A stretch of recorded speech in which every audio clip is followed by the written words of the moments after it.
Hello everyone, welcome to Valorant HD's guide on the best video and graphic settings for Valorant to give you the most competitive edge. By the end of this video, you'll have a perfect guide for knowing how to play Valorant at the highest possible settings that your computer can use. Also, we'll be improving your aiming techniques with the highest clarity to spot opponents, and you'll have the fastest reaction time you could possibly get out of your monitor.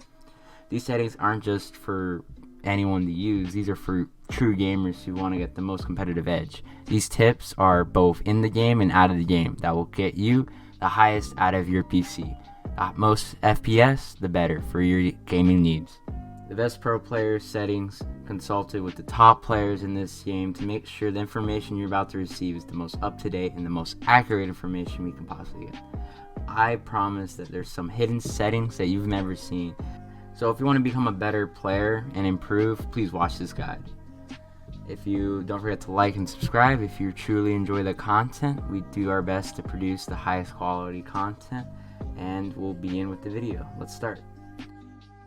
Now, if there's one thing you can take away from this guide, is that it's a first-person shooter. FPS is king. FPS stands for frames per second, and you could think of it as how frequently you're being updated with information in the game. For example, players turning a corner and to peek you only have 30 frames per second. Players would not only appear on your screen later, but they would appear in a more jagged manner. Of course, in some flashes, compared to having 300 FPS, while enemy picking the corner will not be much earlier, but once you do see them, they'll swing in a much smoother motion, letting them aim and track better in close to real time instead of you trying to hit flashing images of them. There's a simple way to fix this, although it depends all on your PC and your monitor at the end of the day. The goal is to adjust your settings to get the maximum FPS possible. So go to the settings, simply hit escape or left click up top, go to settings, click on video from general, click video, general, and then right here, resolution. You want to start at resolution. You got to make sure your monitor is whatever resolution it says in the box. Mine is 1920 by 1080 and 16 by 9, which is the ratio. 19 by 20 and 1080 is the basic standard resolution for most 1080p gamers.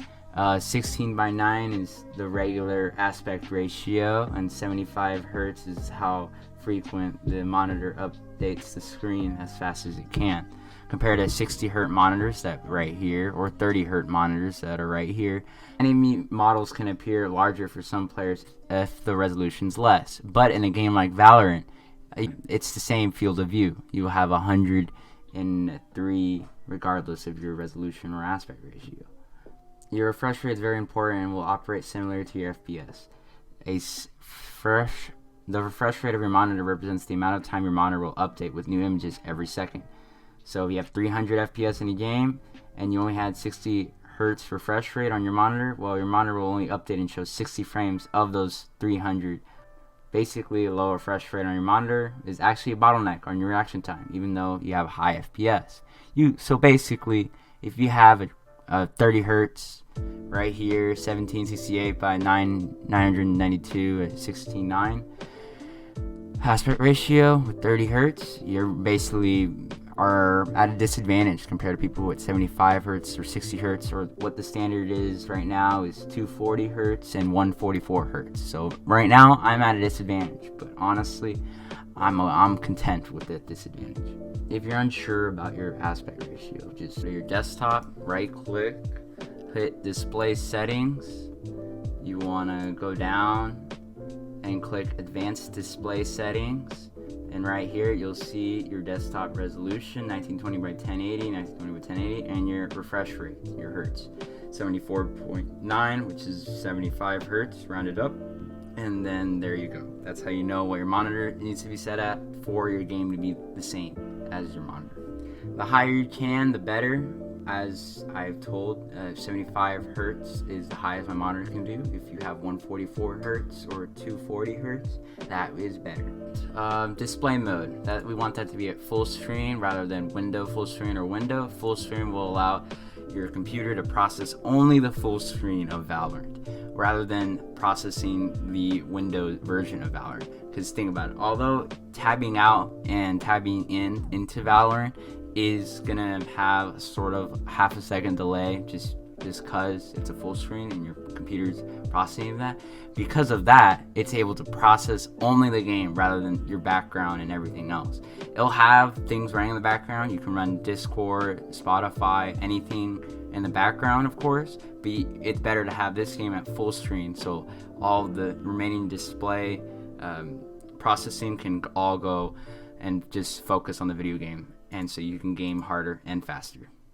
The monitor, well, that's obvious. It depends. If you have more than one monitor, you want to set that to whatever monitor you want Valorant being playing on. If you know that your monitor is not to its maximum refresh rate, you click on display adapter properties for setting 1, and then you click on monitor, and then you have your refresh rate, and then obviously you could set it to its maximum, which mine is 75. You should do more if it's more, or 75 if it's 75, 60 if 60. Higher the better, so you can have the best performance possible. And just hit apply and okay. Okay, for the next part of your settings, FPS is king, obviously. So you don't want to limit any of the settings under this. All this needs to be on set to off, off, off, off. You want to get the maximum of FPS you can possibly get while gaming, and so you can have the highest performances possible being used by your computer. So graphics quality tab. For some people, you'll have multi-thread rendering, which would be right above my material quality, and that would be on or off. You want that to be on so you can get the maximum render details from the game Valorant. Material quality, texture quality, detail quality, and UI quality, and that can all be set to low. If you want to maximize FPS, those can all be set to low. More FPS, the better you can react to your opponents. There will be no competitive benefit to increasing them. Vignette will darken the corners of your screen. Basically, it's probably one of the worst settings to have on. Make sure that's set to off. That creates a dark border of the edge of your screen, which will give you less spatial awareness while also lowering your FPS. VSync, well, that'll always be off. VSync matches your FPS to your monitor's refresh rate and is used to help prevent something called screen tearing.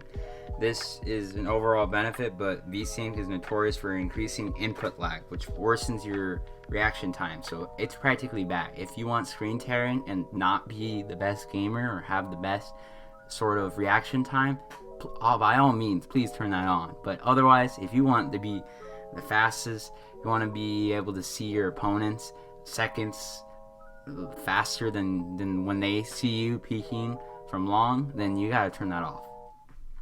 Anti-aliasing will reduce the jagged edge of the corners and outlines of enemies by creating somewhat of a blur. It's a softness effect around the edges of the object. You want to turn this off again to maximize your FPS. That's off. Anti-aliasing right here. MSAA4X, turn that to none. There you go.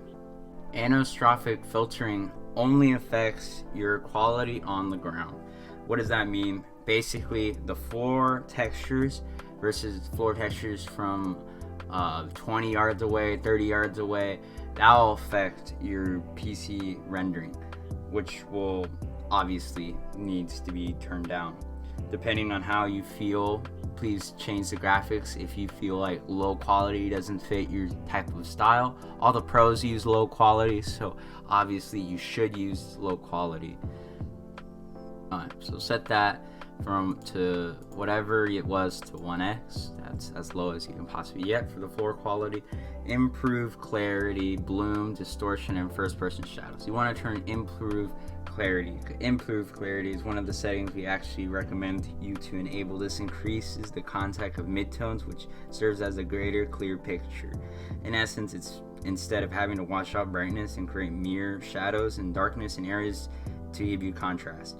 Now this will tax your FPS, so if lowering end machines want to disable this if you want, but if you're on medium to high end machines, enable this for sure.